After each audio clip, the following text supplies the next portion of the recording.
ഇതല്ലേ മംഗലശ്ശേരി വീട്? അതെ. ആരാ? ഞാൻ മദ്രാസിൽ നിന്ന് വരിക. എന്ത് വേണം? നിങ്ങളൊന്നും വേണ്ട, അപ്പു മാമയൊന്ന് വിളിക്കൂ. വരേ. അയാളാരാ? എനിക്ക് അപ്പു മാമയെ മാമ്പറ്റ അപ്പുക്കുട്ടി നായർ മൂപ്പരയാണുള്ളത്. ആരാത്? ഒരു പിടിയില്ല. അപ്പു മാഷെ കാണാനെന്ന് തോന്നുന്നു. എവിടെന്നാ? മദ്രാസ്നാ. എന്റെ അമ്മയുടെ അണ്ണാത അപ്പു മാഷ്. ഓ, മരിച്ചുപോയ കുട്ടിമാളുവിന്റെ മോൻ. പണ്ട് മദ്രാസിലേക്ക് നീ നാട് വിട്ട്?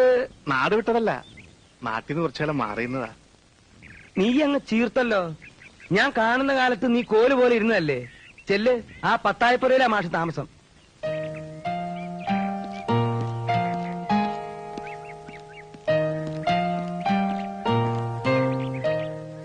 മറന്നിട്ടില്ല അപ്പു മാമേ, അച്ഛനൊന്നും മറന്നിട്ടില്ല.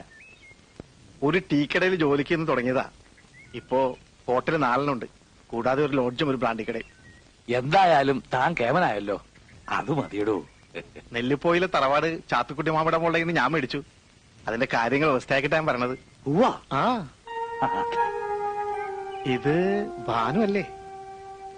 പിന്നല്ലാതെ. ശാരദ അങ്ങ് പെരിയ പൊണ്ണാച്ചേ. ഭാനുവിന്റെ നൃത്തവും പാട്ടൊക്കെ ഇപ്പോഴും ഉണ്ടോ? പാട്ടില്ല, നൃത്തം.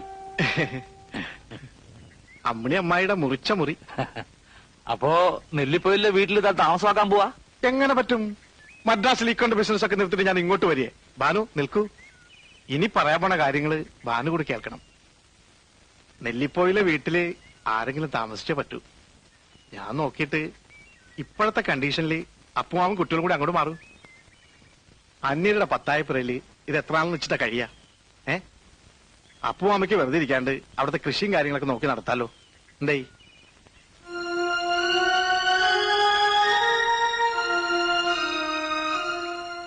എന്താ ഭാനു, ആരും ഒന്നും മിണ്ടാത്തെ? എന്നെ അന്യനായിട്ട് കാണാ? ഏയ്, അങ്ങനെ പറയല്ലേ അച്യുതാ. കുട്ടിമാളും എന്റെ സ്വന്തം പെങ്ങളല്ലേ. ആ പെങ്ങളുടെ സ്വന്തം മകനല്ലേ വിളിക്കുന്നേ. എന്താ ഭാനു?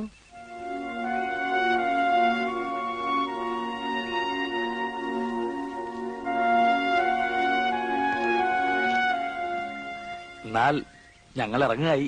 എന്തെങ്കിലും ആവശ്യം ഉണ്ടെങ്കിൽ വരാൻ മടിക്കരുത്. ഞാനിവിടെ തന്നെ ഉണ്ടാവും. ഇനി അതിന്റെ ആവശ്യമില്ല മിസ്റ്റർ. ഇനി ഇവർക്ക് ഞാനുണ്ട്. പക്ഷേ സെന്റ് ഉദവികൾക്ക് നന്ദിയുണ്ട്. ആ, മദ്രാസിൽ വരുമ്പോ കോണ്ടാക്ട് ചെയ്യൂ. സെയ്താപ്പേട്ടിലെ നായരുടെ ഹോട്ടൽ. ആരോട് വെച്ചാലും മതി. എന്നാ വൈകണ്ട മാഷേ. വരേ. പോയി വരൂ. ചെല്ലു മോളെ.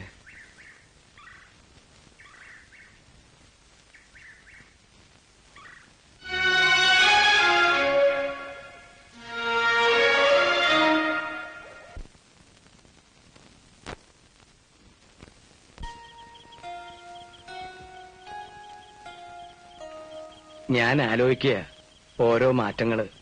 നീലൻ സർക്കിട്ടും നായാട്ടും നിർത്തിയപ്പോ ഒരുത്തനെ ഇങ്ങോട്ട് കാണാനില്ലാന്നായി. ഇനി കൂടെ നിന്നിട്ട് കാര്യമില്ലാന്ന് അവറ്റയ്ക്കൊക്കെ ബോധ്യായി. ഇപ്പൊ അപ്പുമാഷും കുട്ടികളും കൂടി പോയപ്പോ എന്തോ നമ്മൾ രണ്ടുപേരും തീരെ ഒറ്റയ്ക്കാണെന്ന് ബോധ്യാവുക. പണ്ടേ അറിയണമായിരുന്നു അത്. ഞാൻ CS എഴുതുകയായിരുന്നു ഡൽഹിയിലുള്ള. വരേ. കുറച്ചു ദിവസമായിട്ട് ഞാൻ ചിന്തിക്കുക, നമുക്കൊരു യാത്ര പോവാം. നല്ല കാര്യം. ഒന്ന് മാറി നിൽക്കണത് നല്ലതാ. എങ്ങടാ ഉദ്ദേശം? ഹരിദ്വാർ, ഋഷികേശ്, കേദാരം, ബദരി. എന്താ? ഡൽഹി ചെന്നിട്ട് CS പ്രോഗ്രാം പോലെ ഫ്രീ ആണെങ്കിൽ അയാളെല്ലാം കൂട്ടാം. എന്നാൽ അതിനുള്ള ഏർപ്പാടുകൾ ഉടനെ നോക്കിക്കോളൂ. ഉടനെ പറഞ്ഞ ഇവിടത്തെ കാര്യങ്ങളൊന്ന് വ്യവസ്ഥയാക്കാണ്ട് എനിക്ക് വരാൻ കഴിയോ? ഇവിടുത്തെ കാര്യങ്ങള് വീട് പൂട്ടി താക്കോല് കുഞ്ഞമ്പ് നരയിപ്പിക്കുന്നു.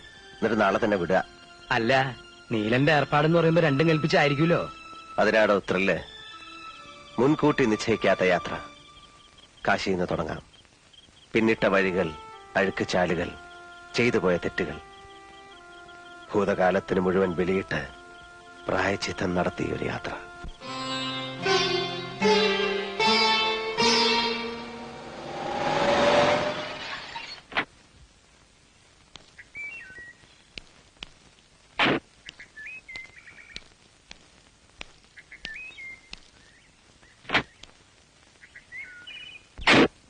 നീലകണ്ഠൻ?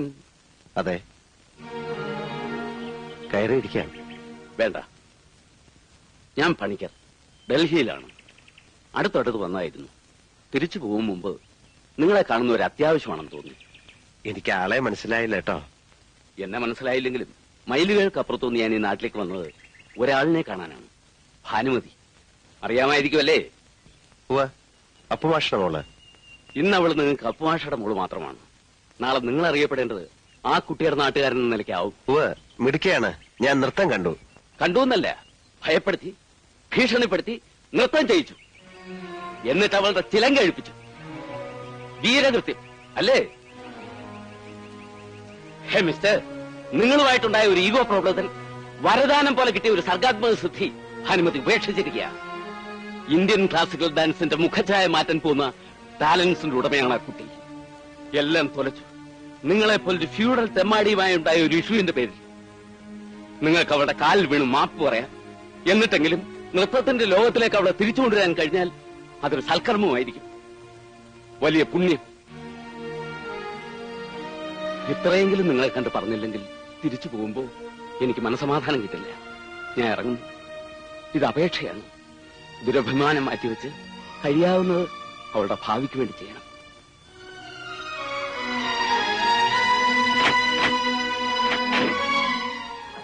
എന്താ അയാൾ ഉപയോഗിച്ച പ്രയോഗം? ഫ്യൂഡൽ തെമ്മാടി. കൊള്ളാം.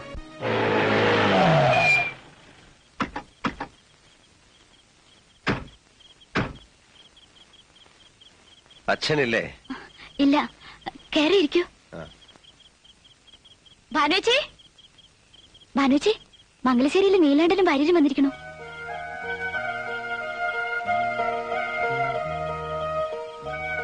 ആ, അച്ഛൻ എപ്പോ വരും കുട്ടി? എത്താറാവുന്നതേ ഉള്ളൂ. കുടിക്കാൻ എന്താ? ചായ വേണം. അത് അനിയത്തിയോട് എടുക്കാൻ പറയാ. എന്നിട്ട് താൻ അവിടെ നിൽക്ക. വന്നത് മാഷിനെ കാണാനല്ല, ഇയാളെ കാണാനാ. ആ മൂപ്പരുണ്ടല്ലോ, ഡൽഹിയിലുള്ള പണിക്കർ. അദ്ദേഹത്തെ കുറിച്ച് വായിച്ചറിഞ്ഞിട്ടുണ്ട്. നമ്മുടെ രവിശങ്കറിന്റെ ഏട്ടൻ ഉദയശങ്കറിന്റെ ബാലെ ട്രൂപ്പിലൊക്കെ വർക്ക് ചെയ്ത ആളല്ലേ? അതെ. ആ, അപ്പോ തെറ്റിയിട്ടില്ലേ? ഒന്ന് ശരിക്ക് സൽക്കരിക്കണം എന്നൊക്കെ ഉണ്ടായിരുന്നു. നമ്മുടെ വീട്ടിലൊക്കെ വന്ന് കയറുക എന്ന് പറഞ്ഞാ ഇതൊരു സംഭവമല്ലേ? പക്ഷെ എന്താ ചെയ്യാ, വന്ന് കയറി മുഖത്തടിച്ച പോലെ എന്നെ കുറെ ശകാരിച്ചിട്ടങ്ങ് പോയി. ഇയാള് വളരെ ബ്രൈറ്റ് ഫ്യൂച്ചറുള്ള ആളാണ്, ഏതോ ഹൈറ്റ്സിലൊക്കെ എത്തേണ്ടതാണെന്നൊക്കെ പറഞ്ഞു. ഞാനൊരുത്തം കാരണം അതെല്ലാം ഉപേക്ഷിച്ചു എന്നറിഞ്ഞതിലുള്ള ദേഷ്യമായിരുന്നു മൂപ്പർക്ക്. എന്നോട് തന്നെ വന്ന് കാണണമെന്നും വേണച്ച കാല് പിടിക്കണം എന്നൊക്കെ പറഞ്ഞിരിക്കുക. പരിഹസിക്കരുന്ന് പറയുവാരമ്മവ. പരിഹസിക്കാനാണെങ്കിൽ ഈ രാത്രി ഞാൻ ഇത്രയും ദൂരം വരുമായിരുന്നോ? കാര്യമായിട്ട് തന്നെ